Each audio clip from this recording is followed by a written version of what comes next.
Life insurance, we've got you covered. 24/7 in-house claim service, we've got that too. Visit Landers Insurance at 514 North Garden Street, Columbia. Call us at 931-380-2003. Our website is landersinsuranceagency.com and follow us on Facebook and Instagram. This is Trip Stoltz with Columbia Ace Hardware. I love listening to 101.7 WKOM FM, Columbia, Tennessee. He shoots. He scores. Do you love money? Who doesn't? I'm Thomas Burns with Workout Anytime 24/7 in Franklin and Columbia. Let's scan a QR code today. Let's get you into a drawing for $25,000 and 2 free tickets to a Nashville Predators game. Don't miss out on free money. Let's get those cameras out and scan today. Again, scan that QR code at 125 Bear Creek Pike in Columbia, Tennessee. Let's get you slap shot ready. Take a slap shot, wrist shot, dangle hit, hat trick. Are you thinking about a new fence? Maybe you need a pole barn? Then you should give Sands Fence Company a call. That's 931-309-1644. Will Sands has built his business based on the principles of honesty, quality, and integrity. Sands Fence Company has been in business for over 20 years, providing their community with farm, residential, and commercial fencing, as well as pole barns and buildings. Call today for a free estimate. Sands Fence Company, 931-309-1644. That's 931-309-1644. Discover Prime and Pint in downtown Columbia, where great food meets great company. Join us for weekly specials. Tuesday is Texas Tuesday, with a rotating menu that gives back to local causes. Wednesday is half-off burgers and pints all day long. And on Thursday, don't miss our prime rib dinner carved fresh by our chef. Make your night memorable at Prime and Pint, 105 East 6th Street, Columbia. Prime and Pint Butchery and Public House.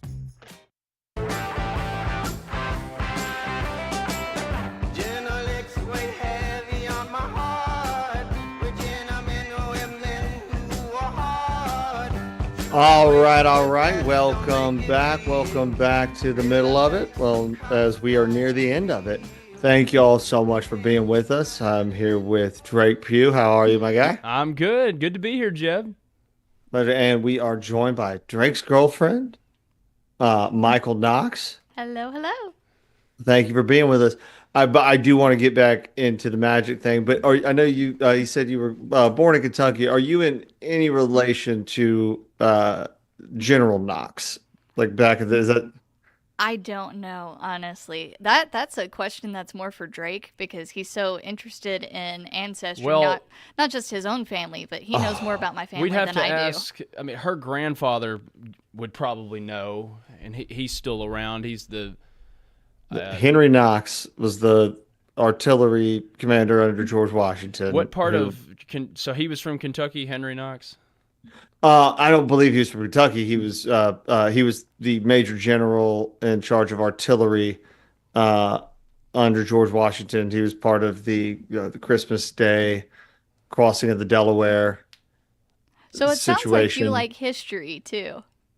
Oh, I like a lot of things. I'll tell you, Jeb, Michael's got quite a bit of generational family still spanning. She still has one great-grandmother living at 95 almost 96 years old. She'll be 96 in May. In Stanton, Kentucky, and she still has all 4 of her grandparents. I've already lost 2 of mine, and I haven't had a great-grandparent since I was a kid. But I mean, she's still got quite a bit of generational lineage on this earth. So I mean, it's kind of interesting. Yeah, we had on both sides. We had them before genealogy websites and all that. They were going on like microfiche films and stuff. There's always one person in the family that decides to do it. We had somebody put a book together on the Hart side, and then on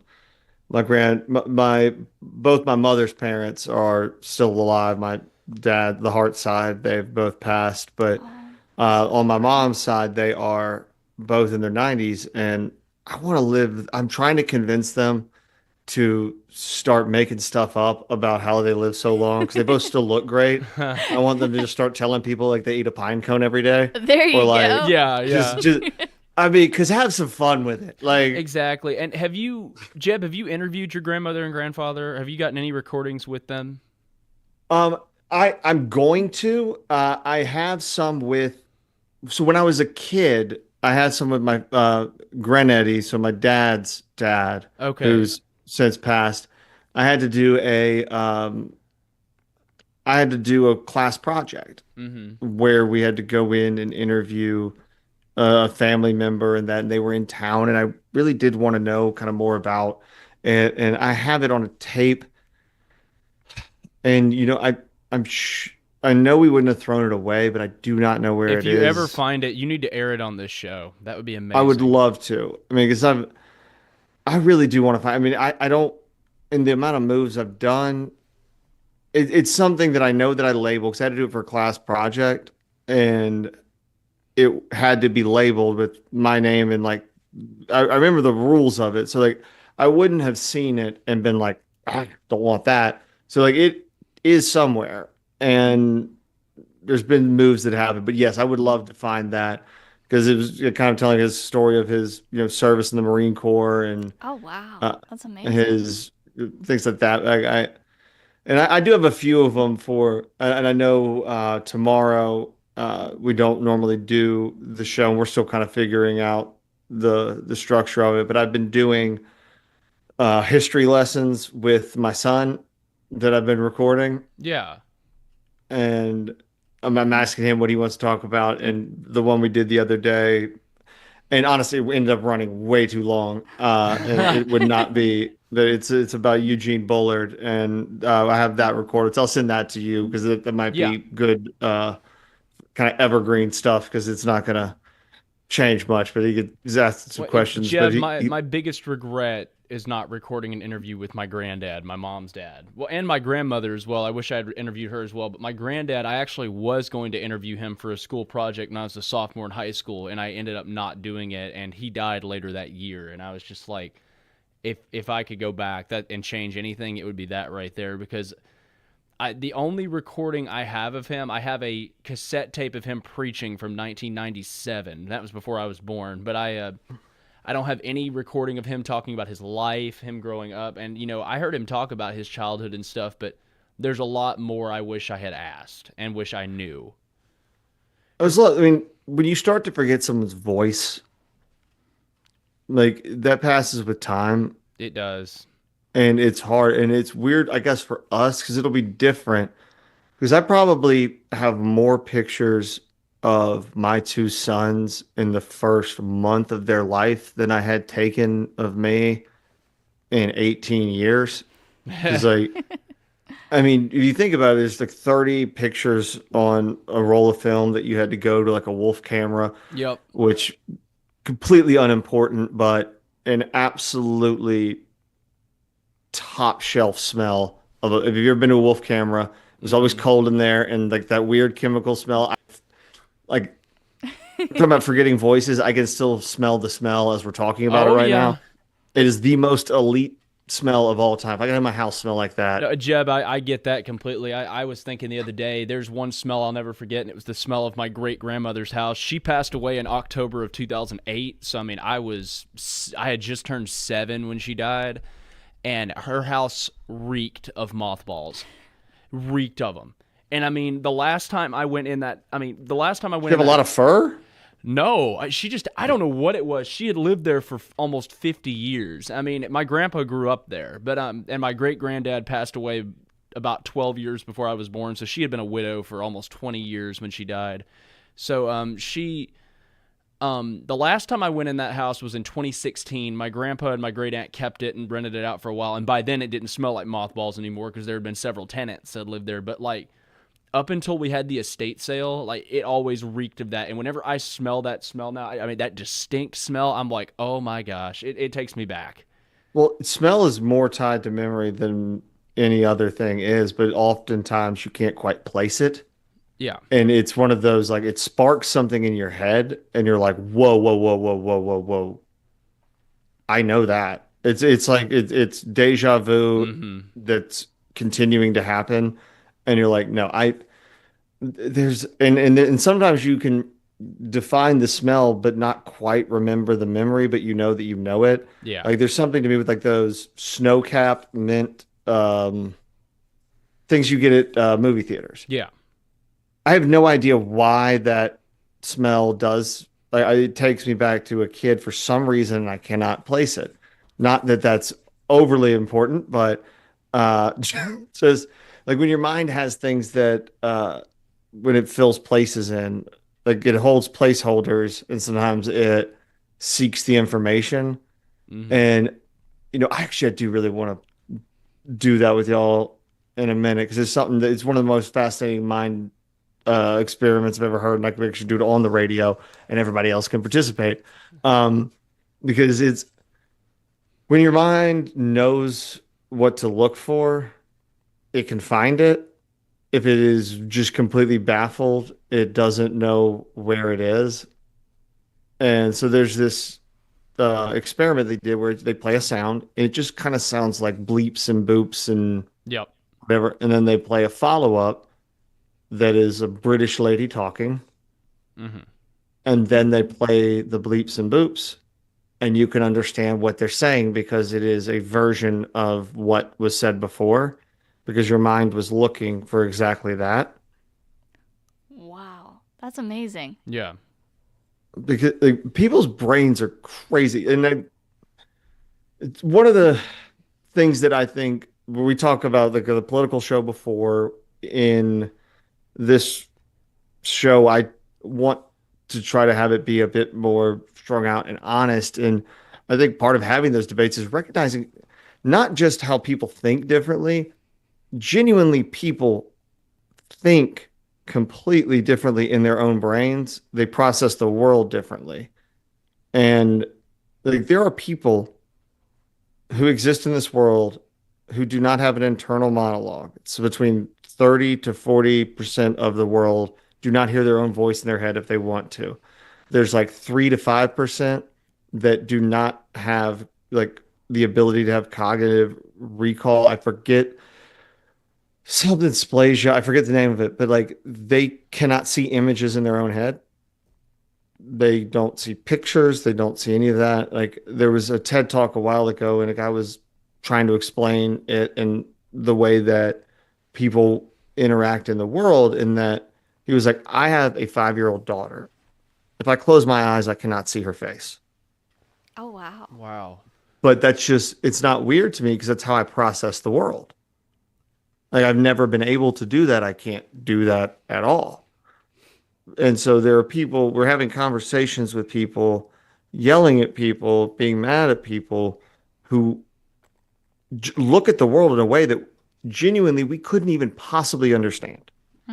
It makes no sense to me that if I close my eyes right now, I can't like see a sun. And then because I'm dyslexic and dysgraphic means I'm on the far other side of it. As we're currently talking right now, I have a movie playing in my head, a soundtrack, DVD commentary, and then like superimposed CGI of different versions of it, which is why I do really like doing this because it does kind of like zone me into where I do need to be in the moment. But if I'm left to my own devices, I got like the monkey with the symbols and the like everything going on. So people just view the world differently, and that needs a conversation and also empathy when you're interacting with people, because you always are wondering on one of the rules for life, right? They put everybody you will ever meet knows something you don't. Yep. So treat everyone with respect. Amen to that. And I guess the add on to that is, everybody you ever meet looks at the world way differently than you could ever understand. Absolutely. So understand that. There's no person that looks at it the same. And there's versions of it that become a lot heavy. A lot heavy. I hated how that sounded. But we're live, so I got to deal with that as it happens. That feel a lot heavier. And, when we're having that moment when like things get tensed up, you start to forget humanity and other people. And we're talking about this a lot because like the base instinct is reactionary. It always is. It's how does this make me feel? What do I need to do about it? Screw you. How dare you? What? Because there's always that.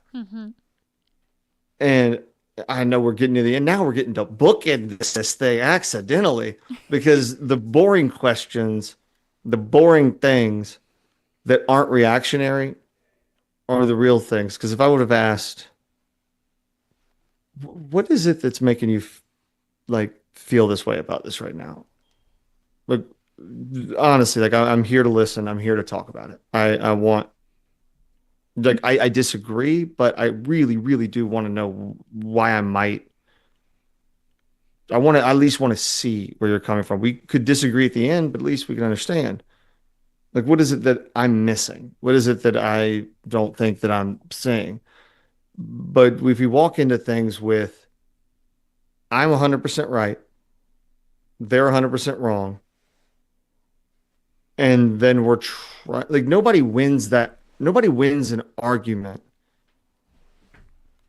except my wife. But Yeah. nobody wins because it's supposed to be about learning something new or garnering new information or having a better understanding of the opposition to better reframe your side. Ideally, both people should win because you should both take something from it. But oftentimes in this culture that we are talking about, where it is engagement based, it's someone gets owned or someone just destroys, or liberal tears or conservative stutters, whatever it may be. There are these tiny snippets of things where, there's a lot more to be taken from it if you're being intellectually honest with yourself instead of just trying to have the confirmation bias loop continue to go.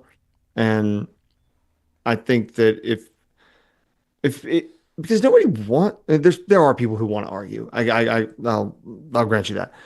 I don't want to, I guess, would say. Like, I don't think I end up there sometimes I mean, this morning, for example, you end up in a moment where you're getting because when one person screams, the other person screams, it becomes pretty easy for you to be like, all right, the only way that I can even say anything is by also screaming. And then everybody is screaming and nobody is any better for it. And that's not to discount the idea that there's a place for heated discourse. There is a time and a place. There's always a time and a place for the exchange of ideas. But I think what we need to recognize is what we take away from it. Do you walk away angry? Do you walk away learning something? I mean, like this morning, I didn't agree with, much of well, anything that Mr. York was saying, but I recognized in that moment kind of where his thoughts were coming from, because it was, y'all are doing this for this reason, while from my side, I'm aware that that's not the case, but I did, during the break, try to look into why it is that that's a belief that they have, because I don't think that he's a dumb man by any stretch. He's a veteran, a hard worker, works on commissions. He's a smart guy. People have beliefs and you want to understand them, because trying to just get mad at people for believing something that you do yourself don't understand doesn't help anybody. Like, is it going to be good for me to be like, you're wrong, when I don't know why he thinks he's right? Yeah. I think that just when people make politics their whole personality, it completely changes their way of thinking, and that's towards just other people. I mean, and I don't know if there's just part of the reason why I kind of got out of politics. I used to be big in it, but there's a lot of people, I think, that just they live in that kind of fear, and when they see somebody that believes the way that they do not like and that they fear, they instantly see them as a threat. At least that's how I've always kind of thought when I've seen that. Well, I mean, people who I grasp the hypocrisy of me sitting on a microphone on a radio show that is political adjacent. So I would like to lay the groundwork ahead of that, but stating that, like, if politics are not part of your job. They're not part of your day-to-day life. No. And they don't affect it, then it should not be part of your personality. No, not at all. If there is, a school board meeting that is going to affect, the timing of the buses where your kids get on, get there. We look far too globally or nationally. Like the presidential elections absolutely matter. They certainly do. yes, The control of the House absolutely. absolutely matters. But it does not matter nearly as much as your local comptroller or board of education in your city. That's the thing I think that people need to focus more on is their local government. Their local school boards, stuff like that. I mean, Michael and I, we're not married yet, but I mean, down the road we're hoping to get there, and if we have children, that's something we will be worried about is the local school board, like with our kids' education. And Well, honestly, I think the most effective way to change things on a national or global level long term is to fix things locally. Make your own bed. Yes. Mm-hmm. Yes. You don't get to clean up the entire world if you don't have your own affairs in order. No, I mean, and that's the thing. Everybody's down here is so worried about what's going on up in Minnesota, and it's terrible what's going on in Minnesota. But the thing is, we got our own issues here that we got to take care of. The Tennessee, sure as heck, is not perfect. Nowhere close. I'm very blessed to be a true blood Middle Tennessean and to be here. But and this is where I was born here. I want to die here. But even though I'm very proud to be a Tennessean, I know one thing is that Tennessee is not a perfect state. It never has been, never will be. And we got our How own dare issues. you? The gall, sir. No, I agree. I mean, I think that people get so fixated because when you turn on, cable news or just regular news, ABC, network news, whatever, they are not talking about a school board meeting in your local precinct that is going to change curriculum or something unless somebody fistfights at it. Yeah. Like, you don't hear about it, so it becomes, you feel like it's less important. You also have less transparency into it because, unless you are really plugged in and working really hard to be in the know of those things, you have no idea what's going on. Mm-hmm. And then that's the leak in the boat. Exactly. You forget that it's happening and you're like, oh, that vote was Tuesday. Yeah. I forgot about that. And Jeb, I've got plenty of friends on both sides of the political spectrum, close friends that are more like family than anything. And I just hate to see all the division. And it kind of scares me with some of the stuff some of the people I know and love so well they're posting, because it's making me be like with them calling people on the other side terrible people and all this stuff, it kind of makes me feel a little attacked. Like, whoa, hold on. But I mean, well, I would stray very far away from feeling personally attacked, because that's how it starts. That's exactly how it starts. When you associate with something and it becomes your identity, and someone says something that is wildly untrue and hurtful about like a group that you're like, yeah, I kind of agree with that side of things, and it comes to you feel personally attacked, is not a good recipe for your normal discourse, because that's where like the whole word of like silence is violence, or words can be harm. Mm-hmm. Because if somebody's saying a word that feels like it is personally attacking you, and you feel like your humanity is taken down by a critique of your thought, that's not a great place to be. And I know we are all capable of being in a better place if we can just take ideas as ideas, thoughts for thoughts, everybody and can just come people together. as people. Yeah, if everybody can just come together and, agree to disagree and just work together. Like these presidential debates used to be so much more civil. That's the kind of stuff we need to get back to. And we will get back to it on Monday. I really appreciate y'all being with me. Michael, it was such a pleasure to have you on. Well, thank you. It was a pleasure to be here. Drake. Always a pleasure, Jeb.